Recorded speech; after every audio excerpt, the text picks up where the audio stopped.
Hello viewers, welcome back to our channel.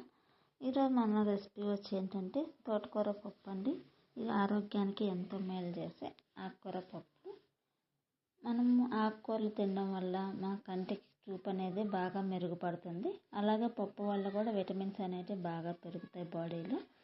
ఆ simple ప్రాసెస్లో మనమైతే తోటకూర పప్పుని ఎలా చేసుకుందామో చూసేద్దాం రండి. ఫస్ట్ అయితే తోటకూరని నీట్గా కడిగి శుభ్రం చేసుకొని పక్కన పెట్టుకోవాలండి.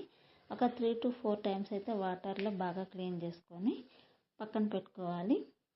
ఎందుకంటే దాంట్లో ఏమన్నా చిన్న ఇసుక అదేమన్నా ఉన్నా కూడా పోతుంది. అందుకనేసి తోటకూరని నీట్గా 3 to 4 టైమ్స్ అయితే వాష్ చేసుకొని పక్కన పెట్టుకోవాలి. చూసారు కదండి, ఆకుకూర అనేది ఎంత బాగా ఫ్రెష్గా ఉందో. మనం ఆకుకూరలు వీక్లీ ట్వైస్ కానీ 3 టైమ్స్ కానీ తీసుకోవడం వల్ల మన హెల్త్కి అయితే చాలా బెనిఫిట్స్ ఉన్నాయి, చిన్నపిల్లలకు కానీ పెద్దవాళ్ళకి కానీ ఎవరికైనాను. నెక్స్ట్ వచ్చేసి మనం ఆకుకూర పప్పు చేసుకుంటున్నాం కాబట్టి నేను ఇందులోకి కందిపప్పుని అయితే యూస్ చేస్తున్నానండి.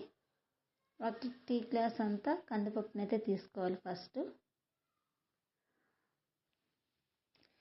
నెక్స్ట్ వచ్చేసి దాన్ని నీట్గా వాష్ చేసుకోవాలి. 2 to 3 టైమ్స్ అయితే బాగా వాష్ చేసుకోవాలి. వాష్ చేసుకొని వాటర్ అన్ని పడేసిన తర్వాత నెక్స్ట్ అందులో వచ్చేసి ఒక ఉల్లిపాయని అయితే కట్ చేసుకొని వేసుకోవాలండి. నేను ఇది వచ్చేసి కుక్కర్లో చేస్తున్నానండి. కుక్కర్లో అయితే వంట రాని వాళ్ళు కూడా సింపుల్గా అయితే చేసేసుకోవచ్చు. కుక్కర్లో చాలా ఈజీ ప్రాసెస్ ఇది. నెక్స్ట్ వచ్చేసి ఒక 3 టమోటాస్ అయితే కట్ చేసుకొని వేసుకోవాలి. నెక్స్ట్ అందులోనే కొంచెం మన టేస్ట్కి తగ్గట్టు పులుపు కోసం కొంచెం చింతపండు అయితే యాడ్ చేసుకోవాలి. చూసారు కదండి, చింతపండు అనేది మన టేస్ట్కి తగ్గట్టు, మన పులుపు తగ్గట్టు. కొంతమంది పులుపు ఎక్కువ తింటారు, కొంతమంది మీడియంగా తింటారు కదా, దానికి తగ్గట్టు వేసుకోండి. నెక్స్ట్ అందులోనే ఒక చిన్న చిటికెడంత పసుపు, అలాగే మనకు స్పైస్కి తగ్గట్టు కారం అండ్ ధనియా పౌడర్ అయితే యాడ్ చేసుకోవాలి.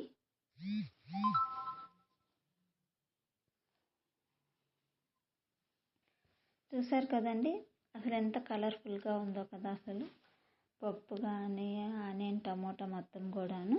నెక్స్ట్ వచ్చేసి మనం ఇది వచ్చేసి ఆకుకూర పప్పు కాబట్టి మనం దాంట్లో ఆకుకూర అయితే యాడ్ చేసుకోవాలి. నేను ఫస్ట్ అయితే వాష్ చేసి పెట్టుకున్నాను కదండి, ఆ ఆకునైతే దీంట్లో వేసుకుంటున్నాను నాకు ఎంత క్వాంటిటీలో కావాలో.